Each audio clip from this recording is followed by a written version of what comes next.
हमारे जो ad hoc daily wagers, जिनको मैंने इससे पहले जब थोड़ी देर के लिए खड़े होकर कहा, मैंने कहा ना इनका एक सोशल इशू है, ह्यूमैनिटेरियन इशू है। गवर्नमेंट के लिए तो ये पैसों का मामला है, लेकिन उनके लिए मामला अलग है।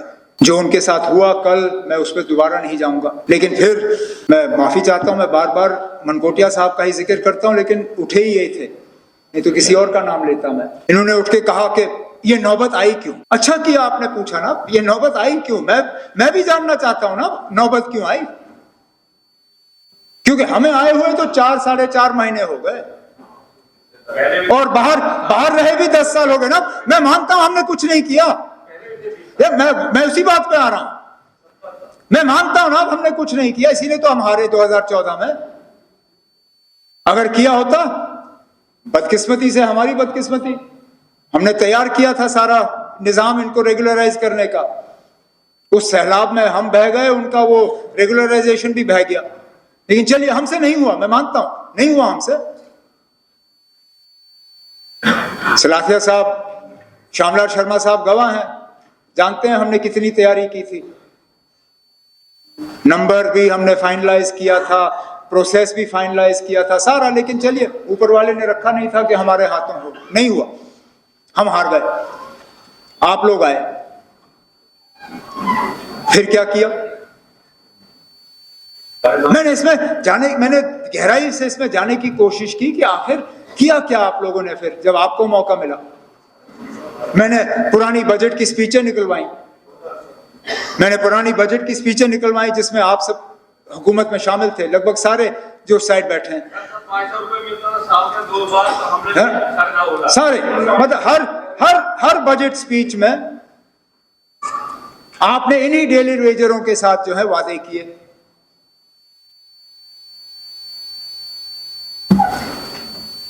पहले बजट स्पीच में पैरा 173, 174, 175 पहले तो आपने ये बताया कि आप कर क्यों नहीं सकते हो। If the entire lot of such workers is regularized, the financial implications shall work out to 1925 crores per annum approximately. तो पहले ही आपने कहा कि क्यों नहीं हो सकता है। फिर कमेटी बनी थी ना, चलिए ना, फिर कमेटी बनी, ठीक है, अच्छा किया, बनाया आपने कमेटी ने, सोचा ठीक है ना, कमेटी बनी तो अगले बजट में उसका कहीं ना कहीं एक फॉरवर्ड मूवमेंट हुआ होगा। तो मैंने उसके बाद ये 15-16 की बजट थी, 16-17 का मैंने निकाला। 16-17 के हवाले से आपने सिर्फ इतना ही कहा कि हाई लेवल पावर कमेटी जो है वो तश्कील की गई है और हम इनके लिए कुछ करना चाहते हैं, फिर कुछ नहीं।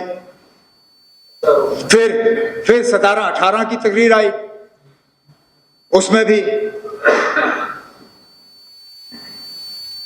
तो आप और ज्यादा गए। आपने कहा कि ना मेरे पास, मुझे 2 फैसले करने हैं, मैं या तो 7th पे कमीशन दे सकता हूं या इन डेली रेटेड वर्कर्स को रेगुलराइज कर सकता हूं।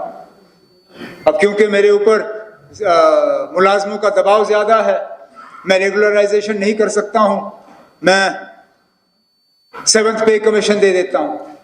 और फिर कहा over the course of the next financial year I intend to start the process of regularization of casual workers. I intend to start. तीसरा बजट, हाँ 3।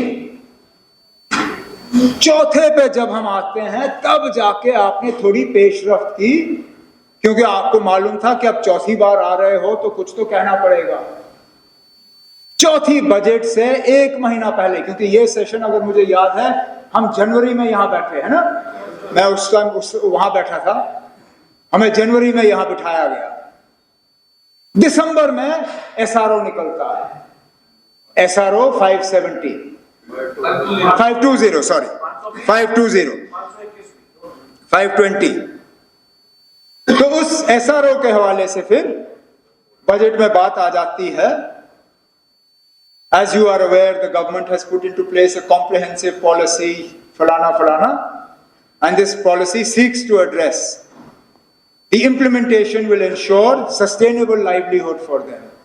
ठीक है, बड़ा अच्छा, एसआरओ भी निकला। कितने लोग रेगुलराइज हुए आपके एसआरओ के तहत? 570। इस नंबर के तहत जो बजट में आपने दिया 61,000 के आसपास आपने उस वक्त नंबर गिना था डेली वेटेड वर्कर्स का, 570 आपने रेगुलराइज किए चौथे बजट तक। चलिए 18 में ही आपकी हुकूमत गई, गिरा दी आपने हुकूमत, महबूबा जी वजीर आला रही नहीं, गवर्नमेंट गई। उस एसआरओ को आगे चलाना चाहिए था, गवर्नमेंट की पॉलिसी थी, वहीं रखा, जहां पे आप लोग छोड़ गए वहीं रखा। और फिर ठीक 2 साल पहले जेएनके रीऑर्गेनाइजेशन एक्ट को सामने रखते हुए उस एसआरओ को कैंसिल किया गया। उनके रेगुलराइजेशन का जो थोड़ा सा दरवाजा खोला हुआ था, उस दरवाजे को बंद किया। फिर आप पूछते हो ना, अब ये सड़क पे क्यों आए? जब इनके रेगुलराइजेशन का दरवाजा ही बंद किया गया, और जब बंद किया गया आप लोगों ने कुछ कहा नहीं,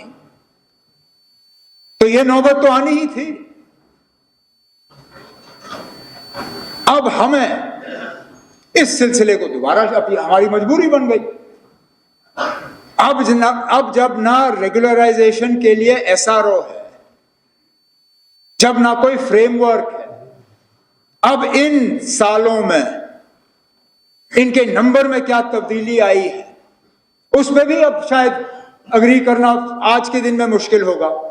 क्योंकि इस बजट को जब मैं देखता हूं नंबर 61,000, जब मैं गवर्नमेंट का नंबर देखता हूं तो उससे कहीं गुना ज्यादा। तो हमें ये सिलसिला अब हम जीरो से शुरू कर रहे हैं। तो आज कम से कम उन डेली रेटेड वर्कर्स और हमारे जो हैं कैजुअल एडहॉक, उन्हें इस बात का एहसास देने के लिए कि हम उनको भूले नहीं हैं, हम अपनी कार्रवाई कर रहे हैं। मैं आज एक कमिटी इस हाउस के जरिए से अनाउंस करना चाहता हूं।